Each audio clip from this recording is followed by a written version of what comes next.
దేవుని ఘనమైన శ్రేష్టమైన పరిశుద్ధ నామమునకు మహిమస్తుతి ప్రభావములు కలుగునుగాక. పరిశుద్ధాత్మదేవుడు మరొక నూతన దినాన్ని మన జీవితంలో ఆయన అనుగ్రహించి ఒక అద్భుతమైన వాగ్దానము ద్వారా మనతో మాట్లాడాలని ప్రభువు ఆశపడుతూ ఉన్నారు. ప్రతిరోజు కూడా దేవాది దేవుడు మనకు వాగ్దానం ఇస్తున్నప్పుడు ఆ వాగ్దానమును మనము ప్రార్థనాపూర్వకముగా పొందుకున్నప్పుడు, ఆ వాగ్దానమును మనము నమ్మి విశ్వసించి పొందుకున్నప్పుడు ఖచ్చితంగా మన జీవితంలో కార్యములు చేసే దేవుడుగా ఆయన ఉంటారు.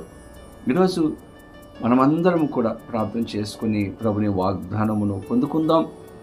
ఈ యొక్క కార్యక్రమాన్ని మీరందరూ కూడా సబ్స్క్రైబ్ చేశారని నమ్మచి ఉన్నాను. ఒకవేళ చేయకపోతే చేయండి, ఇంకా అనేక మందికి ఫార్వర్డ్ చేయాలని కోరుతూ ఉన్నాను. ఈ పరిచర్యల కొరకు మీరందరూ కూడా ప్రార్థన చేయాలని ప్రభు పేరిట మిమ్మల్ని కోరుతూ ఉన్నాను.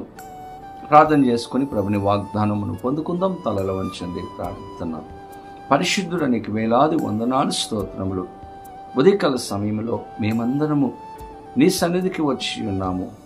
మా అందరితో మీరు మాట్లాడి దర్శించి మీరు ఆశీర్వదించమని, నీ కృపలో భద్రపరచమని యేసు నామమున అడిగి వేడుకొని ఉన్నాము మా పరమ తండ్రి, ఆమేన్. ఈ దినం దేవుని వాగ్దానం చదువుకుందాం. బైబిల్ గ్రంథాలు తెరవండి. ద్వితీయోపదేశ కాండము 7వ అధ్యాయము 12వ వచనమును చదువుకుందాం. నీ దేవుడైన యెహోవా తాను నీ పితరులతో ప్రమాణము చేసిన నిబంధనను నెరవేర్చి నీకు కృప చూపును. దేవుని స్తోత్రం. చక్కని వాగ్దానం. ఈరోజు ప్రభు అంటూ ఉన్నారు, నేను నీకు కృప చూపిస్తాను, నా దయను నీకు చూపిస్తానని వాగ్దానము చేస్తూ ఉన్నాడు. ఈరోజు దేవుని కృపను మనం పొందుకుంటే దేవుని బిడ్డలారా ఆయన యొక్క కార్యాలను మనం అనుభవించగలం. ఈరోజు మనుషుల యొక్క దయ కంటే దేవుని యొక్క దయను మనము పొందుకోవడానికి ప్రయత్నం చేయాలి. దేవుని దయ, దేవుని కృప మనకు తోడుగా ఉంటే ప్రతి విషయాలలో మనము జయమును పొందుకోవడానికి దేవుని యొక్క కృప మనకు సహాయం చేస్తుంది. దేవుని యొక్క కృప మనలను బలపరుస్తుంది. అందుకే ప్రభు అంటారు పౌలుతో మాట్లాడుతూ, నీకున్నటువంటి ముళ్ళును నేను తొలగించను కానీ నా కృప నీకు తోడుగా ఉంటుంది అని దేవుడు వాగ్దానం చేస్తాడు. దేవుని కృప మనలను బలపరచడమే కాదు కానీ దేవుని కృప మనలను నడిపిస్తుంది. ప్రతి అక్కర్లలో, అవసరతలలో దేవుడు మనకు తన కృప ద్వారా మనకు సహాయం చేస్తాడు. కాబట్టి ఈ లోకంలో ఆస్తిపాస్తుల కంటే దేవుని కృపను మనం పొందుకోవడానికి ప్రయత్నం చేయాలి. ఇక్కడ ఆయన అంటూ ఉన్నాడు, తన ప్రజలకు దేవుడు అంటూ ఉన్నాడు, నా కృపను నేను మీకు చూపిస్తాను. ఈరోజు ఎంత శ్రేష్టమైనటువంటి వాగ్దానం. ఇక్కడ దేవాది దేవుడు వాగ్దానం చేస్తూ ఆయన అంటూ ఉన్నాడు, కృపను నేను చూపిస్తానని ఇక్కడ తెలియచేస్తూ ఉన్నాడు. దేవుని బిడ్డలారా, దేవుని కృపను మనం పొందుకోవాలి అంటే మనం ఏం చేయాలి? బైబిల్ గ్రంథంలో దేవుని ఆశీర్వాదం పొందుకోవడం దేవుని బిడ్డలారా కష్టం. ఎందుకంటే ఎన్నో ఇన్స్ట్రక్షన్స్ దేవుడు అక్కడ ఇచ్చాడు.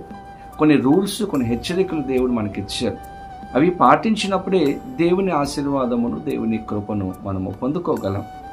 ఏంటి దేవుడిచ్చినటువంటి రూల్స్ అంటే, అదే అధ్యాయంలో పైన 11, 12 వచనములు చదివినప్పుడు దేవుడు కొన్ని హెచ్చరికలు మనకు తెలియజేసి ఉన్నాడు. ఏంటంటే, కాబట్టి నేడు నేను నీకు ఆజ్ఞాపించు ధర్మము అనగా విధులను, కట్టడలను మీరు అనుసరించి నడుచుకొనవలెను.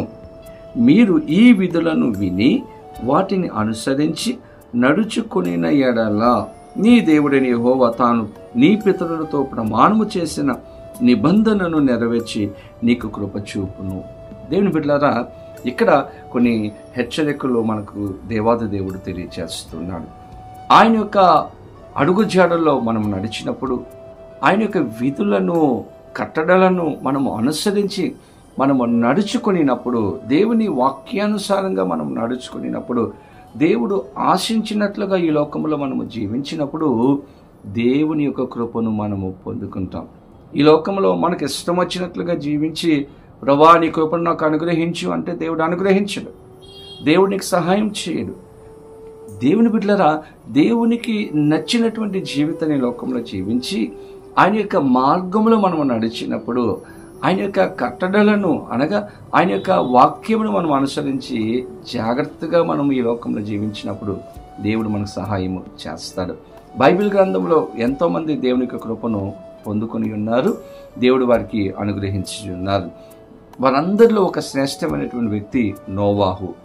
ఆది కాండము మనం గమనిస్తే 6వ అధ్యాయం 8వ వచనంలో వాక్యం తెలియజేస్తూ ఉంది, అయితే నోవాహు యెహోవా దృష్టి యందు కృప పొందినవాడాయను.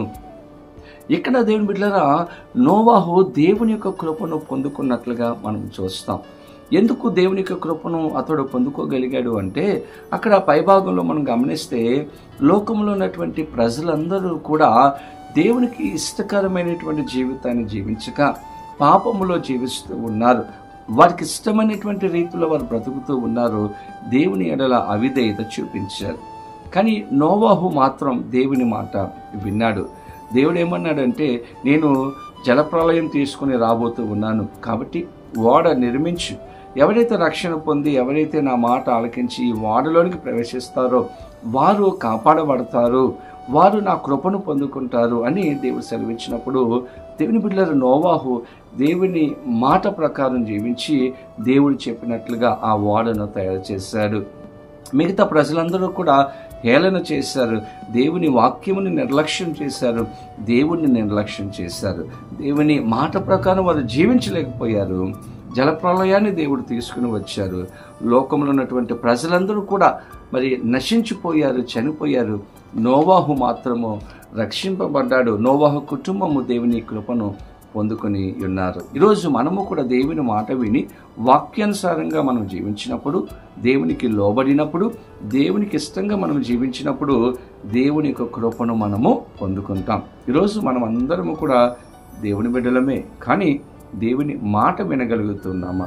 దేవునికి లోబడగలుగుతున్నామా? వాక్యానుసారమైనటువంటి జీవితము మనలో ఉందా? లేకపోతే దేవుని కృపను పొందుకోలేం. కాబట్టి దేవుడు అంటూ ఉన్నాడు, నీకు నా కృపను చూపిస్తాను. దేవుని యొక్క కృపను పొందుకోవాలి అంటే ఆయన మార్గంలో నడవాలి, ఆయనకి ఇష్టంగా జీవించాలి. ఈరోజు ఆదివారం ఎంతమంది మందిరానికి వెళ్తూ ఉన్నారు? సిద్ధపడుతూ ఉన్నారా?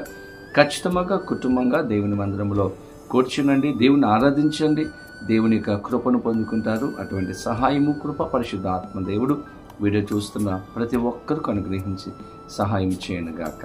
ఆమేన్. ప్రార్థన. పరిశుద్ధుడు నీకు వేలాది వందనాలు, స్తోత్రములు.